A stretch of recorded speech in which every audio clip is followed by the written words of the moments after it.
All right, I'm calling the meeting to order. The meeting of Planning and Development Committee, Monday, April 26, 2021, is now called to order. We have a quorum. Would someone like to make the motion regarding the suspension of the rules? I will make the motion. Can you hear me okay? Yes. Okay, great. We're trying out the new technology. Okay, I move that we suspend the rules to allow us to conduct the meeting utilizing the Zoom software service in lieu of an in-person meeting and in accordance with the governor's prior directives related to the COVID-19 pandemic. Second. Ms. Nyden, would you call the roll? Councilmember Fisk, Councilmember Wynn, Aye. Councilmember Wilson, Aye. Councilmember Ruth Simmons, Aye. Councilmember Sufferton,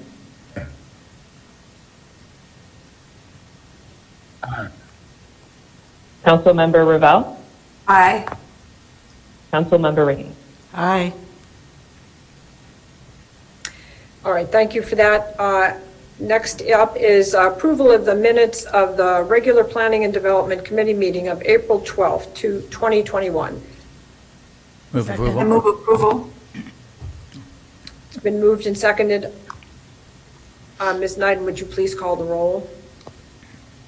Councilmember Wynn, Aye. Councilmember Wilson, Aye.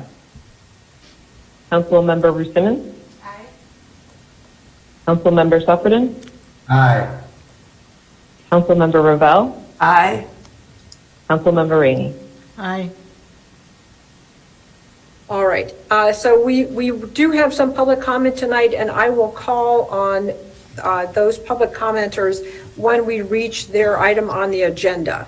So the first item is, I will go ahead and read it into the record, is item P1, ordinance 37021, granting major zoning variations to construct a 4-story rear addition and adaptive reuse of an existing religious structure in the R6 General Residential District, 1101 Church Street. Would someone like to move this for introduction? I move for introduction. Second. All right, this has been moved and seconded. Is there any discussion?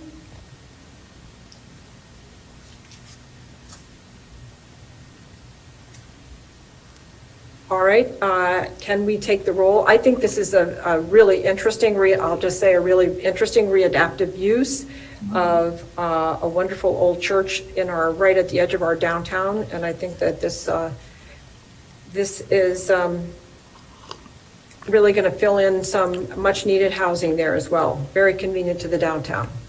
Yeah, and I agree. I think it's very appropriate for the site. It's a good transition between the denser downtown and then the two flats to the west. So yeah, I think it's a good proposal. Right, and it holds on to that beautiful old church. Right, exactly. So I think that's wonderful. All right, Ms. Nyden, would you call the roll? This is for introduction. Councilmember Wynn, Aye. Councilmember Wilson, Aye. Councilmember Ruth Simmons, Aye. Councilmember Sufferton, Councilmember Ravel, Aye. Councilmember Rainey. Aye. All right, thank you. That the item has been introduced.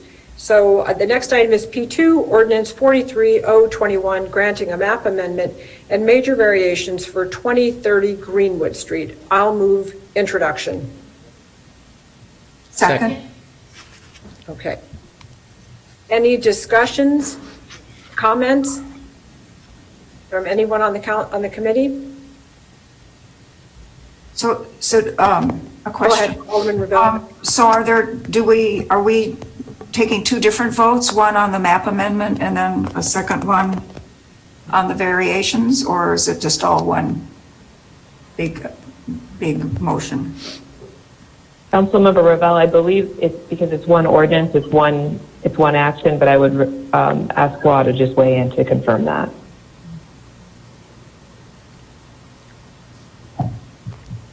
Yes, that's correct. All All right, thank you. So are there any other questions on this one? Once again, I think it's taking an unused space and being very creative with this in a changing neighborhood. So be very interested to see what this one looks like as well. Yeah, no, and the introducing residential use with that map amendment provides a really nice relationship then with the residences across the street. Right. And it would be interesting to have more of this coming all the way to the corner on Dodge on the north side as well. If those, some of those parcels become available. So, Ms. Nyden, would you take the roll on introduction for this? Councilmember Wynn? Aye. Councilmember Wilson? Aye. Councilmember Bruce Simmons?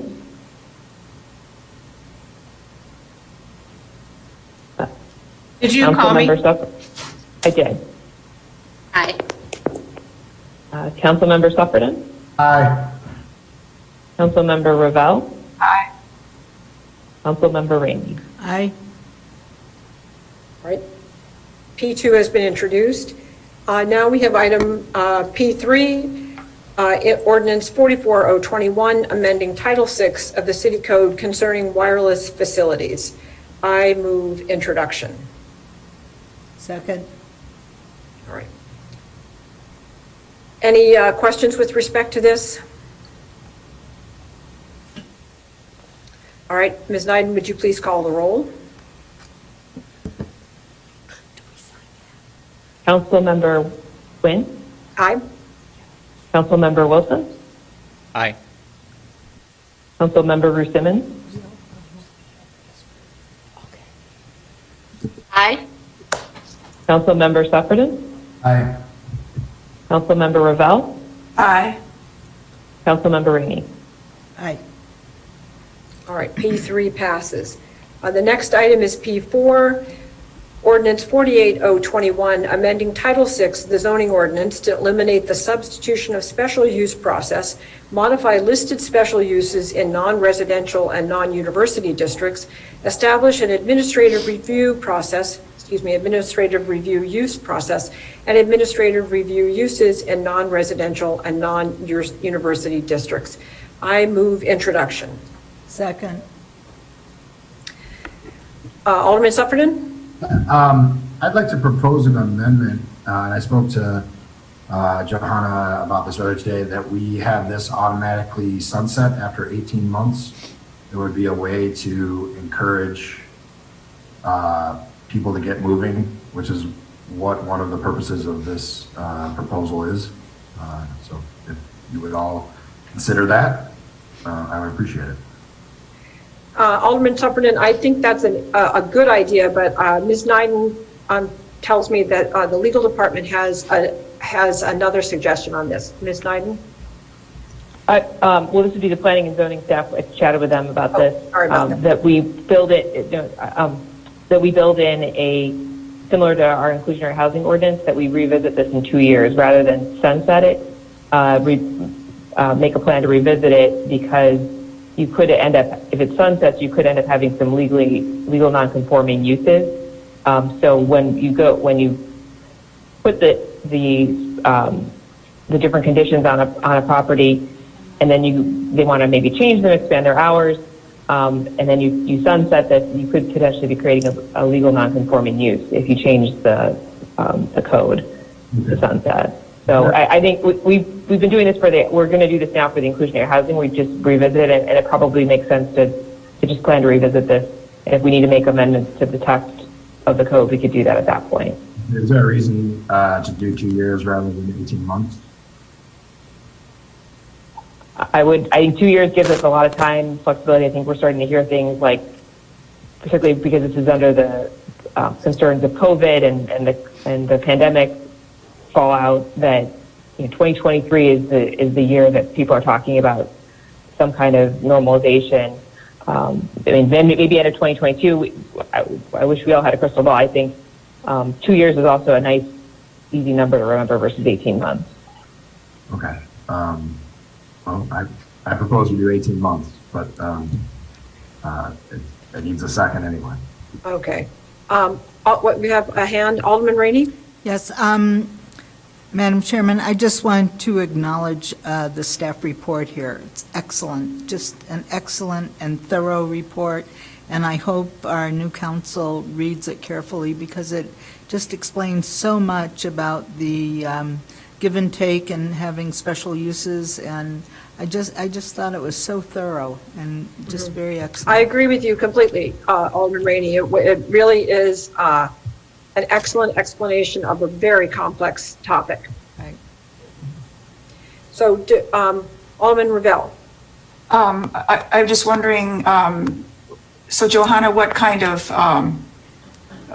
reminder will we have so we'll remember to do this in 2 years' time or whatever?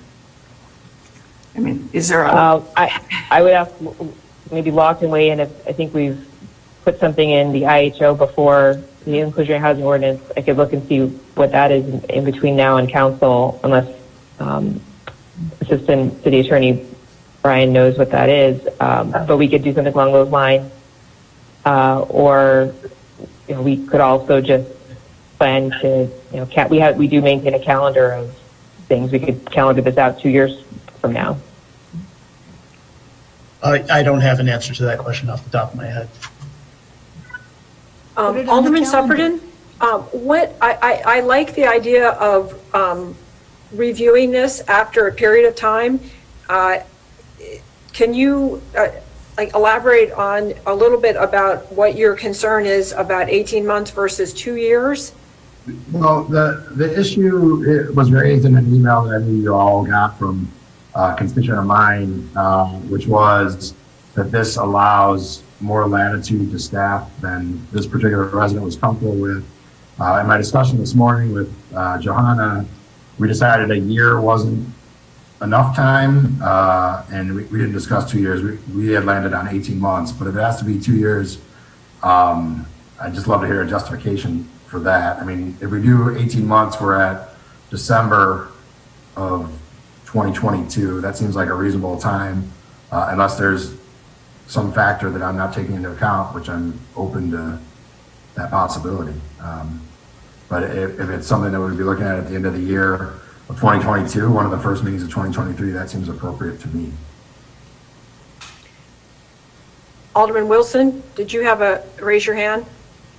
I did not, sorry, I was just reaching over to pick something up. Sorry about that. For what it's worth, I'm comfortable with the 2-year time frame. Alderman, sorry, everyone. We do have public comment on this one. While we're all chewing on this, why don't we hear from public comment? But I don't actually, before I do that, was there a second to Alderman Sufferton's amendment to make this a review at the 18-month mark? Well, I'm happy to second it just so we can, I think we are moving in the direction of some kind of a review. And so for purposes of continuing that conversation, I'll second the motion. Okay, so it's been moved and seconded. Let's have the public comment. So Ms. Nyden, would you call the person who has signed up for this one? Andy Spass has signed up. Okay. Mr. Spass, are you here with us?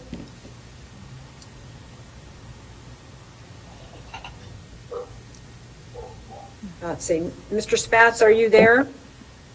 Alderman Nguyen, there were also several people who appeared to sign up for City Council, but they may have wanted to sign up for Planning and Development Committee. I could read, and I see Mr. Kaddish has turned his camera on. He had signed up for City Council and not Planning and Development, but perhaps he would like to speak to this item.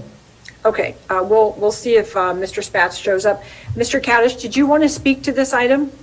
I would like to speak to this item. Go right ahead. Last Monday. My name is Ben Kadish. I'm one of the partners in the property where the Evanston Athletic Club is and the retail strip just north of the Evanston Athletic Club. We are very much encouraged the city to move forward with the passing of the ordinance 48021. The special use permit process is a incredible burden on tenants and on landlords to try to fill the spaces in downtown Evanston. And the amount of work that goes in to try to process these permits and the time is just a incredible burden on everybody involved, including the city and yourselves. There's 41 vacant storefronts in downtown Evanston, and the city has to do everything they can to take down any barriers to business to fill up these spaces. And I encourage the passing of this. Thank you. Mm-hmm. Thank you, Mr. Kadish. All right. Ms. Nyden, is there anyone else? I see Annie Coakley and Catherine Godsick have also signed up. I'm not sure if they're signing up for council or for committee. Okay. Ms. Coakley, are you signing up for P&D? Or Ms. Godsick, are you signing up for P&D? I would like to speak in support of this for both. Okay. Do you want to speak on this right now? Yeah, and I'll be very brief. I would just like to express my trust in the staff to make the administrative reviews. I'm in touch with city staff virtually every day. They know most of my businesses as well as I do. They know the property managers quite a bit better than I do, sadly. And I trust them. I certainly trust them to make good decisions, and if not, I trust them to hear our criticisms and to make adjustments accordingly. So thank you very much for the opportunity to speak. You're welcome. Do we have Ms. Coakley here? Okay. I don't see her. Okay. All right, I'm going to bring it back to the committee. Alderman Rainey. Yes, Alderman Nguyen and Alderman Sufferton. Is your amendment just to take a look at this and what the progress is that we made, how many storefronts we filled, or is it a sunset? What exactly is your amendment? If I may, it's Okay. in response to the email that I am here, and I'm also signed up for city council, but Annie, I will call on you in just a second. Alderman Sufferton is answering a question posed by Alderman Rainey. Go ahead, Alderman Sufferton. Good, thank you, I appreciate it. And so this is in response to the email that was sent, again, by one of my constituents expressing what I think are valid concerns. I think we should evaluate it after a period of time, whether it's 18 months or 2 years to be determined. But the one thing that I think helps with the stated purpose of this change is it would encourage people who are considering making investments in Evanston to get busy doing it. And that's one of the things that we're worried about, I believe, is that we're going to miss out on opportunities by having a more difficult process than our neighboring communities. So if it's clear that you have a window now to make it a lot more convenient and you want to make an investment in Evanston, go ahead and do it rather than drag your feet. I think that's a good policy position, and I think that the next council will be in a good position to take a look at this in 2 years' time. I mean, realistically, as you know, any ordinance can be revisited at any moment.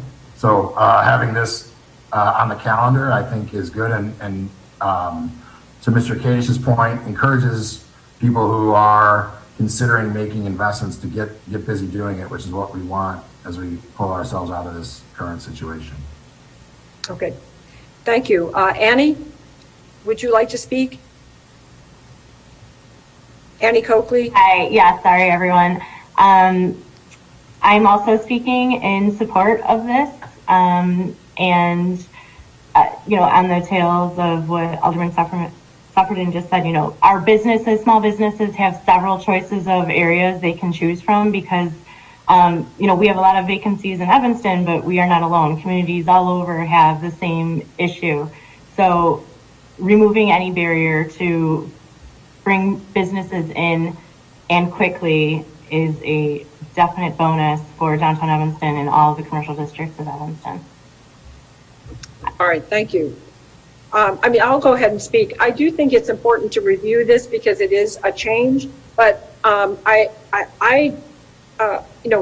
read through the staff memo, it was very interesting to see at the expense that these small businesses have to go through and the amount of time that they have to wait as we make our way through the process. So I do think it's important to make this change.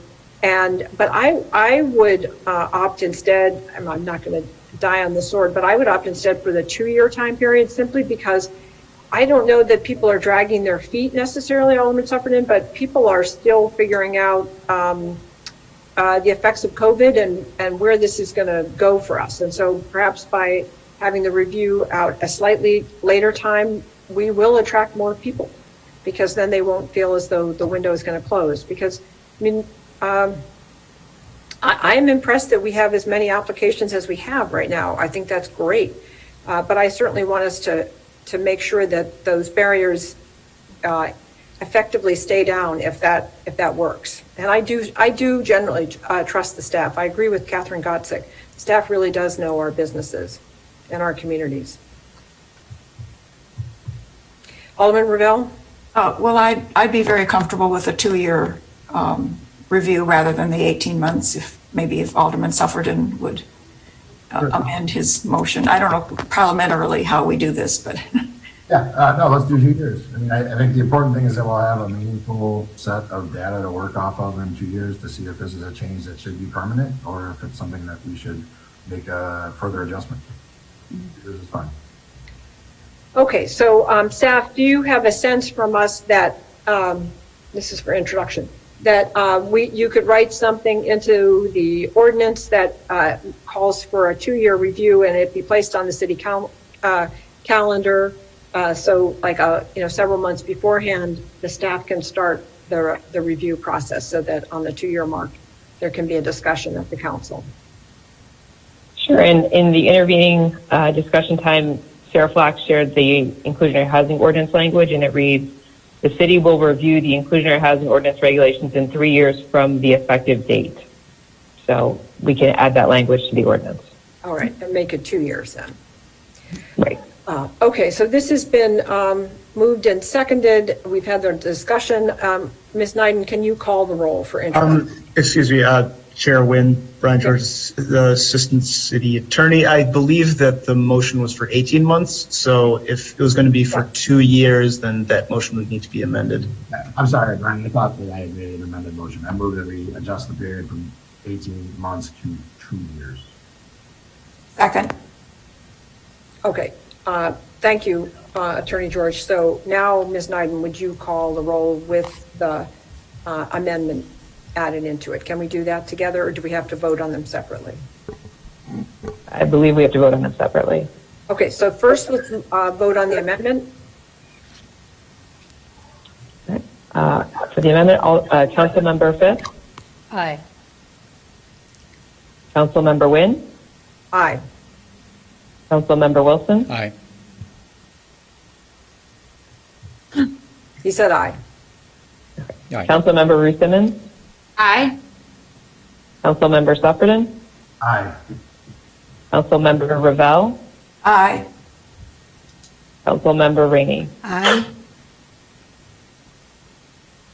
All right, now let's take a vote on the entire ordinance for introduction. Councilmember Fisk? Aye. Councilmember Wynn? Aye. Councilmember Wilson? Aye. Councilmember Ruth Simmons? Aye. Councilmember Sufferton? Aye. Councilmember Ravel? Aye. Councilmember Rainey? Aye. All right. The motion passes, or the item is introduced. So the next item is P5, and I will read it in, and then we'll have public comment.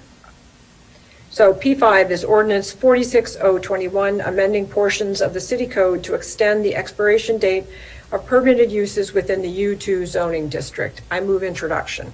Second. So it's been moved and seconded, and now we have public comment. Ms. Davies, are you? Alderman Wynn, it's Lori McFarland, but there may be others similar to the P4 situation that have signed up. Okay, go ahead, Lori. Thank you. Good evening, all of you. Thank you for letting me speak. As you probably know, this is a proposal to grant an automatic 2-year extension to an ordinance that will allow Northwestern to hold for-profit commercial entertainment events and professional sports events at their Central Street athletic complex. And there was huge opposition to that when this was initially brought up. Over 800 people signed a petition against it from every ward in Evanston. Over 90% of the Central Street businesses were opposed to it. And huge crowds, as you may remember, came to every public meeting about it. And that is one of the reasons why the expiration date was included at all. And the opposition is based on a variety of reasons. I don't want to go into all of them right now. I'm sure you remember it. They have to do with the history of litigation with Northwestern that went on for years and cost so many thousands of dollars to try to resolve. They have to do with impacts from traffic congestion on the local businesses and on the emergency vehicles for Fire Station 5 and Evanston Hospital. They have to do with the existence of alternate venues on the campus of Northwestern. But for all of those reasons, there was a huge amount of opposition by very broad section of the community. And that is the proposal that would be extended here. And the folks that I've heard from say it was a bad idea then and it's still a bad idea.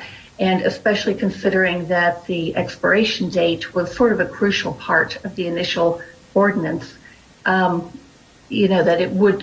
Northwestern would have to go back to and seek a new amendment was the envision process there. That was part of the solution that allowed, I think, council members to pass it even by a narrow margin. So we would say when something is the subject of this much opposition, from so many Evanston voices, it should not get an automatic 2-year extension, which is rushed through without discussion. There's not even been a plan commission hearing on it, so there's no public input so far. And so I urge you to say no to this perfunctory extension of a terrible proposal. Thank you. Thank you. Ms. Neiden, is there anyone else who might have signed up for item P5? I'm not seeing any other P5 sign-ups explicitly. All right. On the sign-up sheet. So let's bring the discussion back to the committee. Do we have, are there any hands? Alderman Wilson? Thank you. Well, I think we all are generally aware that from a functional perspective, we don't have any idea how this would or wouldn't work. So I think the point of this, of the expiration date, was to see how it worked out. But of course, the COVID pandemic pretty much precluded any, realistic information or data. If we're going to, I suppose, rely on the anecdotal evidence of what's happened since we passed it to now, then there haven't been any problems, right? But I'm obviously not going to rely on that. So rather than just say, okay, it's been great, there have been no problems, the reason there have been no problems is because there haven't been any events. So I think it does make sense to give the extension to see how this works. And if it doesn't work, then of course changes could be made, but to not give it an opportunity in the first instance, I don't think is fair. Thank you. Any other hands? Alderman Revelle? Well, I do have to weigh in. As you can imagine, I'm not supportive of the extension since, as Lori McFarland just said, in our view, it was a bad idea then, and I still consider it to be a bad idea. I'm just going to say I second all of the comments that Lori just made, and basically reviewing, going back to a couple of points that I made. Initially, allowing professional sports and for-profit events would undermine the protections of our zoning code that zoning code's expected to provide to area residents. And secondly, approving the amendment would set an unwise precedent. A 2-year pilot sounds reasonable, but Northwestern can use the pilot events as precedent in arguing for additional and bigger events in the future. So those are the reasons I was urging a no vote initially, and will be a no vote again tonight on the extension. All right, thank you.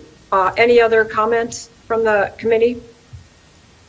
All right, Ms. Nyden, would you call the roll for P5 for introduction? Councilmember Fisk, Aye. Couldn't hear you, Judy. Oh, sorry, aye. Councilmember Wynn, No? Councilmember Wilson, Aye. Councilmember Roos-Stevens, No. Councilmember Sufferton, No. Councilmember Ravel, No, Councilmember Rainey. Aye.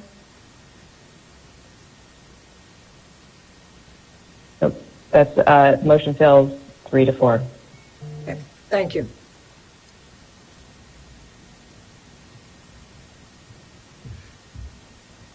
All right, okay, so item P6 is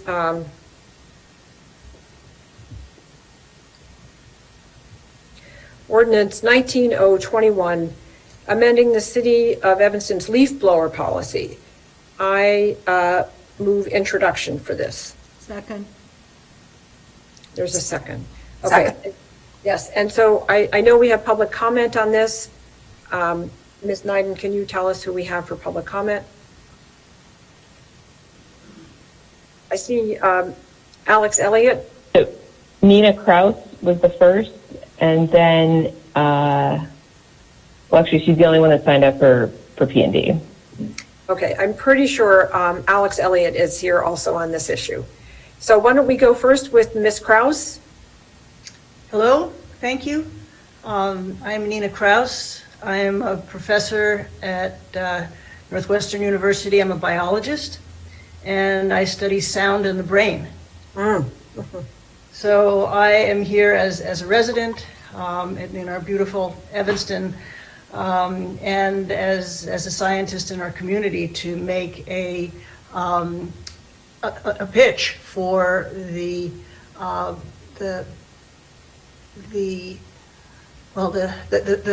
banning of leaf blowers, with the idea that sound, excessive sound, unwanted sound, has biological effects and health issues that affect, in fact, our cardiovascular health, our physical health, our cognitive abilities, how we think. And, I feel very badly, not only for all of us, but especially for the young men using the leaf blowers. Yes. And I want to, people, when they think about noise, they think about very loud sounds. And there's so much biological evidence that is telling us that even moderate level sounds very much affect our lives in sound, and what happens to our brain over time. We have forgotten how to listen because there's so much racket around. And I'm sure that all of you have the experience sometime when you're in the kitchen and your refrigerator turns off, and suddenly you take a deep breath because that sound goes off. And it was a quiet sound. You didn't even know it was there, but your brain was working to exclude it. You were clearly feeling stressed because you were relaxed when it turned off. And really, I love to talk about sound in the brain, and I would be very glad to give anybody any details that I might be able to help with this. But I really do think that this has very strong and very well-founded health reasons behind it. So thank you for letting me have a few minutes to tell you my view. Professor Kraus, we will want to stay in touch with you as we move forward with leaf blowers. I cannot tell you the number. I think every single member of the City Council has heard from people who are experiencing terrible stress as a result of leaf blowers, and I completely agree with you on the terrible health effects on the landscape workers who are also making themselves deaf. This is so. To realize that it's also affecting their cardiovascular health is another reason. So thank you for signing up. And Alex Elliott, would you like to go next? Sure, Melissa, thank you. And also I know that Kyle Campbell signed up for public comment to speak to this issue as well. So I'm Alexandria Elliott from the 3rd Ward, supporting Ordinance 19021, amending the City of Evanston's leaf blower policy. I support this ordinance and hope the city will ban leaf blowers entirely in the future. Leaf blowers do not cost extra, by the way. So in my experience, homeowners pay the same fee for leaving the leaves and discontinuing the leaf blower. Leaf blowers literally deafen the people who use them, as Melissa said. Their noise levels have been deemed unsafe by many organizations, including OSHA, the EPA, and more. And those are noise levels that I measure from my front porch when this is taking place 4 houses down. Leaf blowers account for 90% of fine particulate matter emissions from lawn equipment. And particulate matter includes animal feces, fertilizers, pesticides, anything that can be blown up. It lodges deep in the lungs, it never leaves the body. And it can remain suspended in the air for a week. So actually you can't even avoid it when you're walking on our sidewalks. You don't know it's there. The World Health Organization concluded that breathing this stuff causes lung cancer. Not that there might be some sort of a link, but that it actually causes lung cancer. And it also increases your risk of asthma, heart attack, dementia, and more. Gas leaf blowers in particular are accelerating climate change because their 2-stroke engines don't have those catalytic converters to reduce toxic gases like your cars do. So instead, their engine mixes oil with the fuel, about 1/3 of which is forced out of the exhaust instead of being burned. Leaf blowers, both gas and electric, are also an eco-disaster, contributing to mass insect die-off and declining number of birds because they blast insects, soil biodiversity, and habitats at speeds of up to 200 miles per hour. They erode, compact, and dry out soil, which harms our plants and trees. They destroy pollinator habitats. And by the way, insects are in nearly every single food chain. 1 of every 3 bites of food that we eat relies on pollination. In 2020, Senator Laura Fine introduced SB 3313, which would ban all gas leaf blowers in the state of Illinois. I think we should support Laura and follow the other cities that have already banned leaf blowers. In the meantime, please support this ordinance. Thank you. Thank you, Alex. And do we have Kyle Carpenter here? I think it's Campbell. I don't. Yeah, hi. This is. Oh, hi. Hi, Kyle. Hi. Sorry about that. Took me a moment. So my name is Kyle Campbell, and I live in the 3rd Ward. I want to comment on the revised leaf blower ordinance as well. So I'm in support of the change in order to move closer to what I believe should be an outright year-long ban on all leaf blowers. There are 4 reasons why I think the ordinance does not actually go far enough. The first is health. So short-term leaf blower exposure is directly linked to asthma, cancer, and premature death. Second is ecology. They're an eco-disaster that contribute to mass insect die-off and declining numbers of birds, blasting insects and habitats at 200 miles per hour, both gas and electric. Third is the pollution. The 2-stroke engine is a major emitter of PM 2.5, and 1 hour of gas leaf blower usage emits as much smog as driving from Evanston to Miami. Both electric and gas blow up particle pollution. And then fourth is the nuisance factor. So like Alex said, leaf blower noise is literally deafening. I have tinnitus personally. Permanent hearing loss can occur at 85 decibels. And this month on my patio, I measured the noise of a leaf blower 4 houses away at 95 decibels. That's 10 times as loud as what causes hearing damage. And I was 4 houses away. So this is not even to mention the allergies. So I'm told that a ban would harm workers who use these, when in fact, those that provide the demand for the service are harming operators by forcing them to inhale pollutants and damage their hearing. This is strong, but it is the literal definition of selfish and antisocial to use a leaf blower, disrupting the peace, creating pollution, harming users and bystanders alike, and destroying wildlife, all for something that is optional that can also be done with a rake. We need to stop using leaf blowers and ask lawn crews to stop using them as well. If moving leaves is essential, then stop externalizing the harmful effects of leaf blowers and use a rake. I have a website, banleafblowers.com, and on that website, I've heard from local ICU nurses who work third shift and say they can't sleep. Those with severe allergies who say they can't go outside in the spring. Personally, my child's therapy has been disrupted by leaf blowers because he's unable to do that in a socially distanced way in our backyard.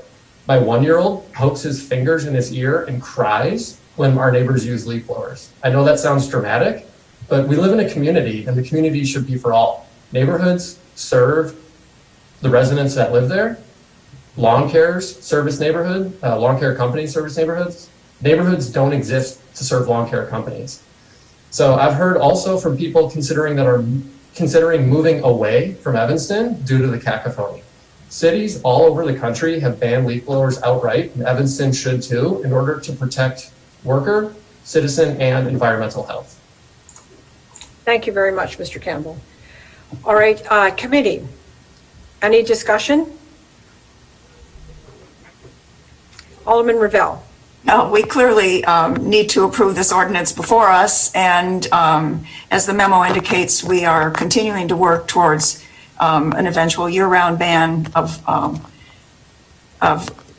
all this equipment for all the reasons that we just heard this evening. And our environment board is a wonderful resource to help us get to that next step. So I certainly urge us to approve the ordinance before us tonight. Thank you. Any other comments? All right, seeing none. Ms. Neiden, will you take the roll? This is for introduction. Councilmember Fisk? Aye. Councilmember Wynn? Aye. Councilmember Wilson? Aye. Aye. Councilmember Ruth Simmons? Aye. Councilmember Suffredin? Aye. Councilmember Ravel? Aye. Councilmember Rainey? Aye. All right, this item has been successfully moved for introduction, and it will go to the council. All right, and that concludes our items for action. We have one item for communication. This is item C1, Housing Choice Voucher Homeownership Program. This is for discussion. Information on the Housing Choice Voucher Homeownership Program is provided in response to the referral by Alderman Braithwaite as an opportunity to expand homeownership among low-income residents. All right, do we have discussion on this item? Alderman Wilson. Just a thank you to Ms. Flax and Director Neiden for, I guess, putting these materials together. I see that this will be presented to the next council when the affordable housing and the housing issues are next before that council. So hopefully this is another good positive step in the right direction. So thank you for that work. All right, thank you. Any other comments? I agree with Alderman Wilson. This is very good news. All right, with that, we have concluded our agenda, and now we need to adjourn. So I move to adjourn. Second. All right, Ms. Neiden, would you take the roll? We don't need it? Okay. All in favor of adjourning, please say aye. Aye. Aye. All right, and the council meeting will start at, we'll say 6:45. All right? Okay. Thank you all. Thank you, staff.